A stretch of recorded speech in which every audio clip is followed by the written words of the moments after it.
Oke, bismillahirrahmanirrahim. Assalamualaikum warahmatullahi wabarakatuh. Saya Wina Pujanti dengan NIM 2005751 dari kelas 4A Sistem Telekomunikasi akan menguraikan hasil resume mengenai submarine cables, IP address, dan konversi IPv4 ke bilangan biner. Nah, yang pertama itu ada pendahuluan atau introduction. Jadi, perkembangan internet ini membuat manusia sangat bergantung terhadap internet pada seluruh sektor kehidupan, termasuk ekonomi, pendidikan, dan sebagainya. Nah, perkembangan internet ini pada seluruh sektor menimbulkan terjadinya komunikasi internasional.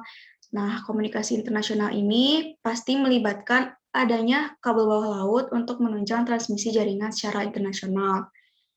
Adanya kabel bawah laut ini memunculkan teknologi-teknologi baru sehingga aturan komunikasi sangat diperlukan. Salah satunya yaitu protokol internet atau yang biasa kita sebut IP. Nah, IP ini memiliki dua versi yaitu IP versi 4 dan IP versi 6. Nah, kedua IP ini dimiliki oleh jenis IP berdasarkan penggunaannya yaitu IP privat dan IP publik. Jadi pada resume kali ini penulis atau saya sendiri akan mencoba menguraikan mengenai submarine cables dan IP address. Oke, selanjutnya ada review of literatur. Di sini ada kabel fiber optik dan IP address. Kabel fiber optik sendiri merupakan salah satu media transmisi data yang menggunakan cahaya pada proses transmisinya. Kabel fiber optik sendiri digunakan pada kabel bawah laut karena kecepatan transmisinya yang tinggi dan jarak tempuh transmisinya yang jauh. Kabel fiber optik ini dibagi menjadi dua, yaitu kabel optik single mode dan multi mode. Nah, di sini ada ilustrasi untuk kabel single mode. Jadi, penyebaran cahayanya itu hanya satu melalui inti serat pada waktu yang sama. Sedangkan untuk multimode, penyebaran cahayanya itu terjadi hingga ratusan, jadi lebih dari satu pada inti serat dalam waktu yang sama. Lalu berdasarkan pengalokasiannya, kabel optik juga terdiri menjadi tiga. Yang pertama itu kabel indoor, begini bentuk kabelnya. Jadi untuk kabel indoor ini tidak memiliki tulang pelindung karena penempatannya di dalam ruangan. Sedangkan untuk kabel outdoor memiliki tulang pelindung yang dapat menghindari benturan pada kabel. Penempatannya juga di sekitar gedung ataupun di sekitar komplek atau perumahan. Nah, yang terakhir ini ada kabel optik backbone. Kabel optik backbone ini memiliki serat antara 24 sampai 216. Jumlahnya ini tergantung kebutuhan penggunaan. Nah, untuk pengalokasiannya sendiri, kabel optik ini ditempatkan melalui jalur-jalur yang terdapat protokol pada suatu wilayah. Jadi, untuk kemungkinan kabel bawah laut ini menggunakan kabel jenis backbone karena kecepatan transmisinya yang tinggi dan jalur transmisinya yang jauh, seperti itu. Nah, selanjutnya ada IP address. IP address ini merupakan teknologi pengalamatan jaringan komputer melalui interface jaringan fisik dalam protokol TCP/IP. Nah, IP address sendiri memiliki dua jenis dalam pengalokasiannya, yaitu IP statis dan IP dinamis. IP statis ini dialokasikan secara manual oleh user itu sendiri, sedangkan IP dinamis dialokasikan secara otomatis oleh DHCP server. Nah, berdasarkan penggunaannya, IP address ini dibagi menjadi dua, yaitu IP private dan IP public yang akan saya jelaskan di pembahasan selanjutnya. Nah, lalu berdasarkan versinya, IP address ini dibagi menjadi dua, yaitu IP versi 4 dan IP versi 6. Untuk IP versi 4 sendiri, panjangnya itu 32 bit yang dipisahkan menjadi 4 oktet, seperti ini contohnya. 192.168.43.1. Jadi untuk titik-titik ini yang memisahkan oktetnya, dan IPv4 ini bisa dituliskan dalam bilangan desimal seperti ini maupun bilangan biner. Nah, jika bilangan biner, setiap oktet itu memiliki panjang 8 bit sehingga dalam 4 oktet memiliki 32 bit. Nah, untuk IP versi 6, IP versi 6 ini memiliki panjang 128 bit dengan dengan dipisahkan dengan 8 oktet yang dipisahkan dengan titik 2 seperti ini contohnya, dan penulisannya itu menggunakan bilangan heksadesimal seperti ini, FF02.2 dan seterusnya. Oke, selanjutnya kita masuk ke Submarine Cable Telegeography Map. Untuk definisi dari submarine cable sendiri merupakan media komunikasi backbone untuk menghubungkan jaringan antar pulau dan negara yang ditempatkan di bawah laut. Nah, kenapa sih jaringan backbone ini diperlukan pada kabel bawah laut? Karena yang sudah saya katakan sebelumnya, transmisinya yang jauh dan kecepatan transmisinya yang tinggi. Seperti itu. Selanjutnya, menurut Ampar et al. Dalam Nugraha 2019, jenis kabel bawah laut yang dilindungi dalam ITUT G972 adalah sebagai berikut. Yang pertama ada lightweight cable atau LW cable, yang kedua ada lightweight protected cable, ada single armored cable, double armored cable, dan drop armored cable. Nah, ini gambar di bawah kanan ini merupakan contoh bentuk dari kabel-kabel tadi. Yang pertama ini ada double armor, ada single armor, ada lightweight armor, dan ada kabel lightweight biasa.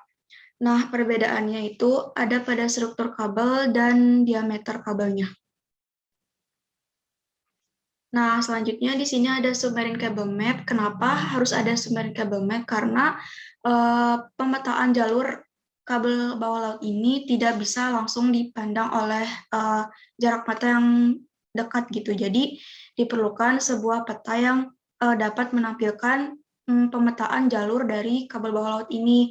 Nah, di sini saya memasukkan submarine cable map tahun 2022 yang dapat diakses pada situs www.submarinecablemap.com. Nah, jadi di sini ada garis-garis yang merupakan kabel yang menghubungkan antar negara. Nah, saat ini terdapat sistem kabel sebanyak 486 kabel dan 1.306 pendaratan atau landing points yang aktif atau sedang dalam proses pembangunan. Oke. Selanjutnya di sini ada submarine cable map di negara Indonesia. Nah, di sini terdapat garis-garis yang merupakan kabel gitu yang menghubungkan negara Indonesia dengan negara lain ataupun antar pulau di negara Indonesia itu sendiri. Nah, di garis-garis ini terdapat tulisan kecil yang merupakan nama dari kabel tersebut.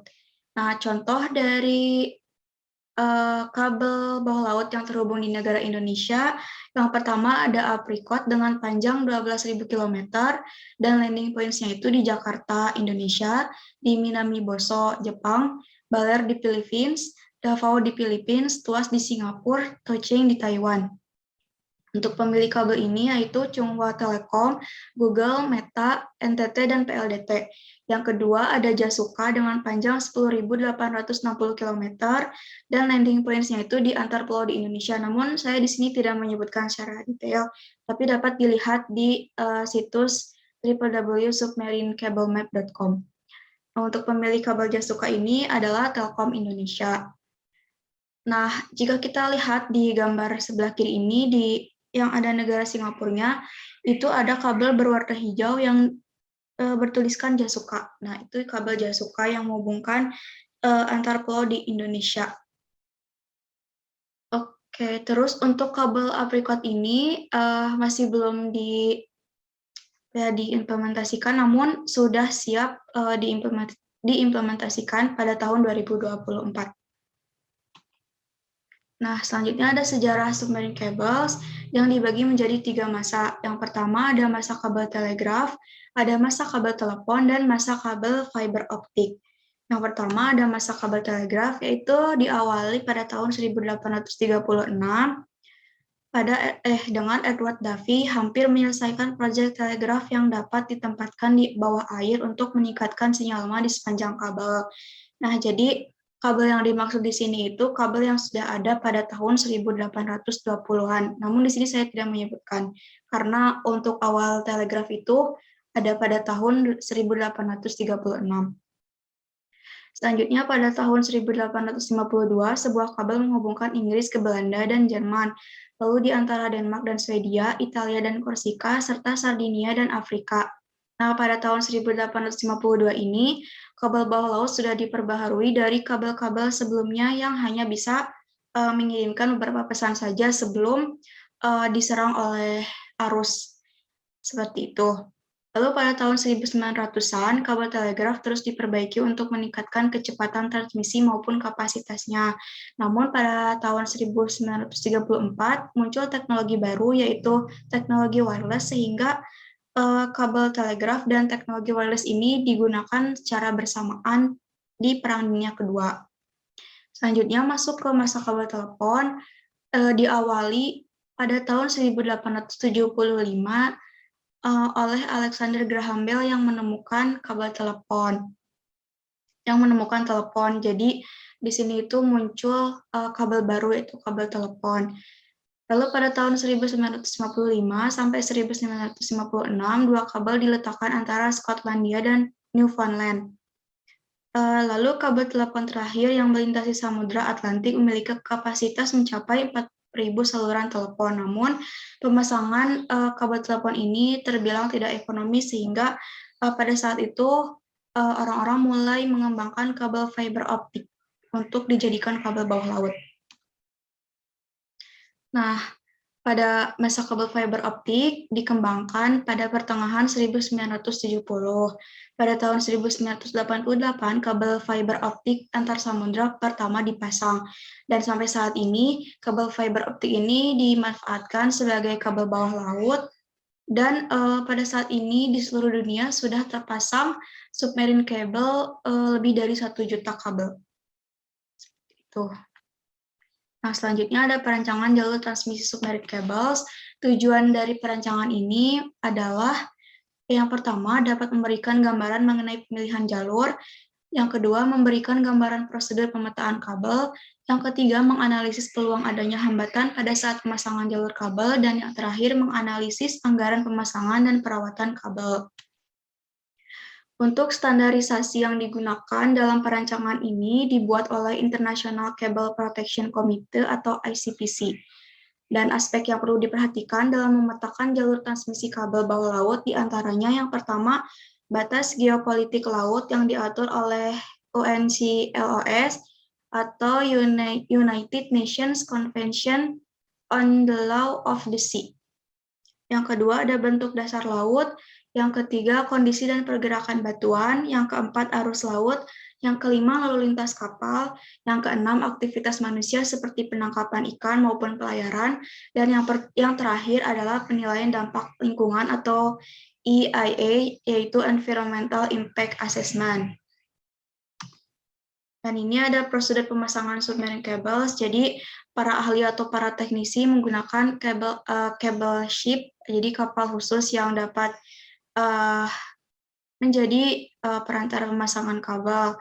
Selanjutnya kabel yang akan dipasang dijatuhkan beriringan dengan kapal yang berlayar. Nah, ini di sini ada kabelnya yang berwarna hitam. Nah, setelah itu pada dasar laut digunakan sebuah mesin untuk meratakan dasar laut tersebut supaya tidak terjadi penggulungan pada kabel. Nah, setelah itu untuk menghubungkan antar server pada kabel, pemasangan dilakukan oleh seorang teknisi karena kapal tidak dapat didaratkan di perairan yang dangkal, seperti itu pemasangannya. Selanjutnya ada tantangan yang dihadapi submarine cables. Yang pertama ada arus dan gelombang laut, aktivitas manusia seperti penangkapan ikan dan pelayaran, dan fenomena alam seperti tsunami dalam air gitu. Nah, untuk ketahanan submarine cable sendiri itu bisa bertahan 15-20 tahun. Jadi untuk menghadapi tantangan-tantangan yang dihadapi submarine cables ini tergantung dipasang ke kedalamannya itu harus ditambah perlindungan pada kabel gitu. Seperti itu. Oke, jadi ini untuk analisisnya saya membandingkan dengan teknologi satelit. Gitu. Kenapa kabel optik masih digunakan sampai sekarang, meskipun teknologi satelit sudah berkembang, dikarenakan kabel bawah laut memiliki kapasitas tinggi dalam memberikan layanan komunikasi di dunia. Pemasangan yang juga terbilang ekonomis dan bandwidth yang digunakan cukup besar. Meskipun begitu, satelit tetap harus dimanfaatkan karena dapat digunakan sebagai penyedia jaringan komunikasi untuk daerah yang jarang penduduk serta sulit dijangkau oleh kabel. Itu. Selanjutnya ada pembahasan mengenai IP address. Nah, di sini yang pertama ada IP address privat. Apa sih yang dimaksud IP privat? IP address privat adalah IP yang hanya digunakan pada jaringan lokal atau local area network dan tidak dapat diakses langsung melalui jaringan internet tanpa perangkat router yang sudah dikonfigurasi oleh NAT atau Network Address Translation. Apa kegunaan dari IP privat ini? Yaitu digunakan sebagai interkoneksi komputer dalam jaringan yang sama, misalnya di sekolah, pertokoan, dan sebagainya. Lalu siapa yang mengatur standarisasi IP privat ini? Nah, penggunaan IP privat ini sudah diatur pengalokasiannya dan standarisasinya oleh IANA atau Internet Assigned Numbers Authority yang diterbitkan dalam RFC 1918 pada tahun 1996. Pengalokasian IP privat ini berdasarkan standarisasi RFC 1918 dapat diklasifikasikan sebagai berikut. Yang pertama ada kelas A dengan range IP yaitu 10.0 sampai 10.255 dengan prefiksnya yaitu 8. Lalu ada kelas B dengan range IP 172.16.0.0 sampai 172.31.255.255 dengan prefiks yaitu 12. Yang selanjutnya ada kelas C dengan kelas IP 192.168.0.0 sampai 192.168.255.255 dengan prefiksnya 16. Nah, yang umum digunakan oleh kita itu adalah kelas C. Biasanya untuk 172 atau 10 itu biasanya ada di instansi-instansi. Itu. Nah, bagaimana cara untuk mengecek IP privat pada PC atau laptop? Di sini digunakan command prompt dengan mengetikkan ipconfig, maka akan muncul beberapa interface yang digunakan pada PC kita. Nah, di sini untuk melihat IP address dari local network, yaitu ada tulisan IPv address dengan IP segini pada laptop saya, 192.168.43.192. Ini merupakan IP dari hotspot handphone. Nah, yang selanjutnya ada IP address publik. Apa yang dimaksud dengan IP publik? IP address publik adalah IP yang dapat diakses langsung melalui jaringan internet karena IP ini bersifat global atau publik. Nah, bagaimana penggunaan IP publik ini? IP publik biasanya digunakan oleh server atau penyedia layanan seperti DNS server, mail server, dan DHCP server, serta server-server lainnya. Supaya server ini dapat diakses oleh jaringan dalam internet di seluruh dunia, maka digunakan IP publik. Nah, siapa yang mengatur pengalokasian IP publik? Lembaga yang bertanggung jawab dalam pengalokasian IP publik adalah Inter-NIC yang didirikan pada tahun 1972. Selanjutnya, bagaimana cara untuk mengecek IP publik pada PC atau laptop? Untuk mengecek IP publik pada PC dapat dilakukan dengan mengetikkan kata kunci "What is my IP" pada search engines ataupun situs-situs IP lainnya yang dapat mengecek IP publik dari PC kita. Nah, IP publik ini biasanya dimiliki oleh ISP atau instansi-instansi itu.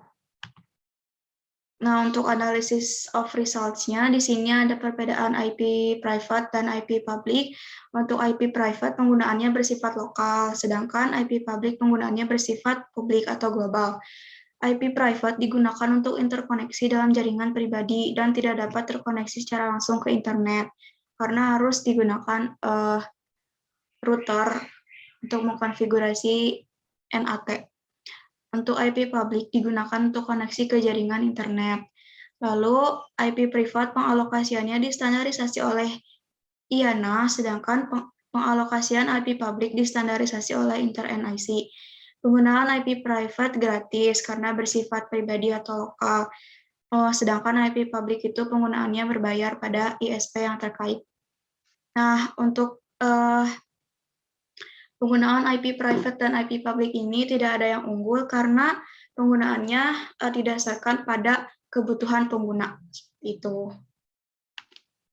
Nah, lalu bagaimana cara konversi IPv4 ke bilangan biner? Nah, sebelum mengkonversi, kita harus mengetahui IP yang akan dikonversi. Nah, di sini saya akan mengkonversi IP public yang saya miliki, yaitu 114.5.217.78.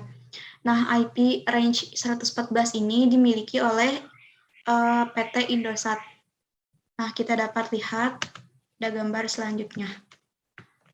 Nah, di sini IP 114.5.217.78 itu dimiliki oleh ISP Indosat. Nah, di sini untuk mengetahui ISP dari IP publik yang kita miliki dengan dengan mengakses situs ipaddress.my. Seperti ini tulisannya. Oke, selanjutnya. Nah, di sini merupakan langkah-langkah dari pengkonversian IP address ke biner. Jadi, untuk IPv4 ini kan berjumlah 32 bit yang dibagi menjadi 4 bagian dengan setiap bagian terdiri dari 8 bit. Setiap 8 bit biner memiliki nilai 255 karena nilai 1 merupakan 2 pangkat X secara berurutan. Nah, jadi untuk IPv4 ini nilai maksimalnya itu 255 dan nilai minimalnya itu adalah 0. Nah, untuk nilai 255 ini dimiliki jika semua bit biner memiliki nilai 1. Seperti itu. Nah, untuk pengkonversian IP pada kali ini saya menggunakan metode pengurangan. Jadi, yang harus kita ketahui itu pertama-tama, nah di sini kita harus memangkatkan terlebih dahulu angka 2. Kenapa memakai angka 2? Karena pada dasarnya IPv4 ini berbasis bilangan biner, jadi untuk basisnya itu 2. Nah, di sini ada 2 pangkat 0 sampai 2 pangkat 7, yang nilai paling kecilnya itu 1 dari 2 pangkat 0 dan maksimalnya itu 2 pangkat 7 yang bernilai 128. Seperti ini. Nah, kita lanjut ke step selanjutnya, yaitu mengkonversi bilangan 114 terlebih dahulu. Nah, untuk tekniknya sendiri yaitu kurangi angka IP, yaitu 114 dengan nilai 8 bit biner dari angka yang paling besar. Bila bisa dikurangi, maka nilai binernya adalah 1. Jika tidak bisa dikurangi, nilai binernya 0. Nah, seperti ini. Jadi kita urutkan terlebih dahulu angka yang dari pangkat 2 tadi, yaitu 1, 2, 4, 8, 16, 32, 64, dan 128. Nah, selanjutnya kurangi 114 ini dengan 128. Jika tidak bisa dikurangi, maka nilai binernya 0. Nah, di sini kan 114 tidak bisa dikurangi 128 karena akan menghasilkan nilai min gitu. Jadi nilai binernya 0. Nah, selanjutnya, jika tidak bisa dikurangi, angka 114 ini dikurangi ke bilangan selanjutnya, yaitu 64. Nah, 114 dikurangi 64 ini menghasilkan nilai 50, sehingga jika bisa dihitung, maka nilai binernya 1. Nah, jadi pada baris kedua ini nilai binernya 1. Nah, karena tadi menghasilkan nilai 50, maka lanjutkan pengurangannya dengan mengurangi nilai 50 tadi dengan bilangan selanjutnya di urutan nilai desimal, yaitu 50 dikurangi 32, yaitu 18, sehingga nilai binernya 1. Selanjutnya 18 dikurangi 16 sama dengan 2 sehingga nilai binernya 1. Nah, 2 dikurangi 8 itu tidak bisa, jadi nilai binernya 0. 2 dikurangi 4 itu tidak bisa juga, jadi nilai binernya 0. Dan 2 dikurangi 2 itu menghasilkan nilai 0. Karena bisa dikurangi, jadi nilai binernya 1. Lalu selanjutnya ada 0 dikurangi 1, tidak bisa dikurangi sehingga nilai binernya 0. Jadi untuk angka 114 ini memiliki nilai biner 011 0010. Nah, untuk angka 5 sama mengurangi angka 5 dengan angka-angka di hasil pangkat dari 2 tadi. 5 dikurangi 128 tentu tidak bisa dikurangi, 5 dikurangi 64 juga tidak bisa, 5 dikurangi 32 tidak bisa, 5 dikurangi 16 juga tidak bisa, dan 5 dikurangi 8 juga tidak bisa, sehingga nilai-nilai biner itu menghasilkan nilai 0. Lalu 5 dikurangi 4 menghasilkan 1, jadi nilai binernya itu 1. Nah, lanjut di sini 1 dikurangi 2 tidak bisa, jadi nilai binernya 0. 1 dikurangi 1 sama dengan 0, jadi nilai binernya 1, sehingga angka 5 ini menghasilkan nilai biner 0,00000101. Nah, lakukan cara tersebut ke angka 217 dan juga 78. Maka IP 114.5.217.78 akan menghasilkan nilai biner 111.000.00001.000111110. Seperti itu. Nah, masing-masing oktetnya memiliki 8 bit bilangan biner, sehingga keseluruhan bilangan biner ini memiliki panjang 32 bit. Seperti itu. Oke, mungkin penguraian atau penjelasan mengenai submarine cables dan IP address dari saya dicukupkan. Terima kasih sudah menyimak. Wassalamualaikum warahmatullahi wabarakatuh.